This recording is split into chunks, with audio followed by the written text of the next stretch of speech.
ദുരന്തബാധിതരായ കുട്ടികളെ അതിൻ്റെ ആഘാതത്തിൽ നിന്ന് തിരികെ കൊണ്ടുവരാൻ വിവിധങ്ങളായ പരിപാടികളാണ് ബാലാവകാശ കമ്മീഷൻ നടത്തിക്കൊണ്ടിരിക്കുന്നത്.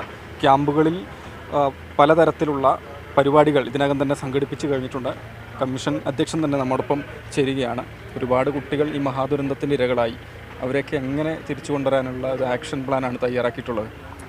ഞങ്ങൾ രണ്ടാമത്തെ തവണയാണ് കമ്മീഷൻ ഇവിടെ വരുന്നത്. ആദ്യഘട്ടത്തിൽ ഞങ്ങൾ വന്നു. ഞങ്ങളോടൊപ്പം കമ്മീഷൻ്റെ ബ്രാൻഡ് അംബാസിഡറായ ശ്രീ ഗോപിനാഥ മുതുകാട് ഉണ്ടായിരുന്നു.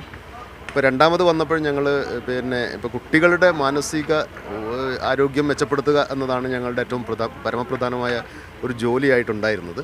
അത് ഇന്നലത്തെ ഒരു ദിവസം തന്നെ ഞങ്ങളത് കുട്ടികളുമായിട്ട് ഇൻറ്ററാക്ട് ചെയ്തപ്പോൾ കുട്ടികളുടെ മേജിക് അങ്കിളുമായിട്ടും അതുപോലെ നമ്മുടെ വിനോദ് കോവൂരും ഒക്കെ കുട്ടികളുമായിട്ട് പിന്നെ ഡോക്ടർ മോഹൻ റോയൊക്കെ ഉണ്ടായിരുന്നു. ഞങ്ങളും അതുപോലെ തന്നെ കമ്മീഷൻ മെമ്പർമാരും ഒക്കെ കുട്ടികളുമായിട്ട് ഇൻറ്ററാക്ട് ചെയ്തപ്പോൾ കുട്ടികൾക്ക് കുറച്ചുകൂടെ കുട്ടികൾ മെച്ചപ്പെട്ടിട്ടുണ്ട്.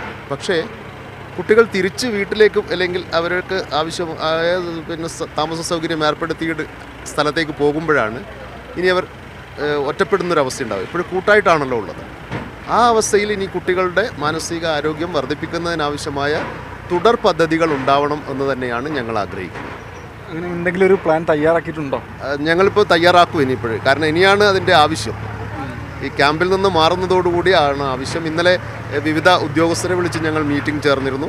അതിൽ പ്രത്യേകമായിട്ടും വകുപ്പിൻ്റെ വുമൻ ആൻഡ് ചൈൽഡ് ഡിപ്പാർട്ട്മെൻറ്റിൻ്റെ പ്രതിനിധികളും ഉണ്ടായിരുന്നു. അവരോടൊക്കെ അത് ഞങ്ങൾ സൂചിപ്പിച്ചിട്ടുണ്ട്. ആരോഗ്യവകുപ്പും വുമൻ ആൻഡ് ചൈൽഡും വിദ്യാഭ്യാസ വകുപ്പും കൂടെ ചേർന്നുകൊണ്ട് ആ ഒരു പ്രോഗ്രാം പദ്ധതിയായിട്ട് തന്നെ കൊണ്ടുപോകണമെന്നാണ് ആഗ്രഹിക്കുന്നത്. അതുപോലെ തന്നെ കുട്ടികളുടെ വിദ്യാഭ്യാസം വളരെ പ്രധാനപ്പെട്ടതാണ്. അതിനും സർക്കാർ തലത്തിൽ സമഗ്രമായ പദ്ധതി നടപ്പിലാക്കുമെന്ന് തന്നെയാണ് പറഞ്ഞിട്ടുള്ളത്. കൃത്യമായിട്ട് കമ്മീഷൻ ഭാവിയിലും സർക്കാരിനോടൊപ്പം നിന്നുകൊണ്ട് ആ പദ്ധതി മോണിറ്റർ ചെയ്യും. ഒരു സ്കൂളിലേക്ക് പോകുമ്പോഴായാലും ഈ വിധത്തിലുള്ള ഒരു ആഘാതം തന്നെയാണ് അവരെ തുടർന്നുകൊണ്ടിരിക്കുക അല്ലേ? അതെ. അതിൽ ഈ പറയുന്ന ദുരന്തത്തിനിരയായ കുട്ടികളുടെ പ്രത്യേക ലിസ്റ്റ് തന്നെ തയ്യാറാക്കുന്നുണ്ട്. ആ ലിസ്റ്റ് നമുക്ക് ലഭ്യമാവുന്നതോടുകൂടെ അതിൽ കൂടുതൽ ആഘാതമുണ്ടായിട്ടുള്ള കുട്ടികളെ പ്രത്യേകിച്ച് കണ്ട് അവർക്ക് കൂടുതൽ തുടർച്ചയായ കൗൺസിലിങ്ങും മാനസികാരോഗ്യം മെച്ചപ്പെടുത്തുന്നതിന് വേണ്ടിയുള്ള സപ്പോർട്ടും ഞങ്ങൾ ചെയ്യും. ഒരുപാട് മാറ്റം വന്നു എന്നത് ആശ്വാസമാണ് അല്ലേ? അതിപ്പോഴും മാറ്റം വന്നതായിട്ട് ഞങ്ങൾക്ക് മനസ്സിലാക്കുന്നു. പക്ഷേ ഇത് എല്ലാ കുട്ടികളും കൂട്ടായിട്ടാണല്ലോ. അതുകൊണ്ടാണ് ചിലപ്പോൾ ഇപ്പോഴ് അങ്ങനെ ഒരു മെച്ചപ്പെട്ട അവസ്ഥയിലേക്ക് വന്നിട്ടുണ്ടാവുക. പക്ഷേ ഇനി ഒറ്റപ്പെടുന്ന അവസ്ഥയിലേക്ക് എന്താകും എന്നുള്ളത് ആ ട്രോമ അവരെ കണ്ടിന്യൂ ചെയ്ത് തന്നെ ബാധിക്കും. അത് നമുക്ക് ഇല്ലാതാക്കണം എന്ന് തന്നെയാണ് ഞങ്ങൾ ആഗ്രഹിക്കുന്നത്.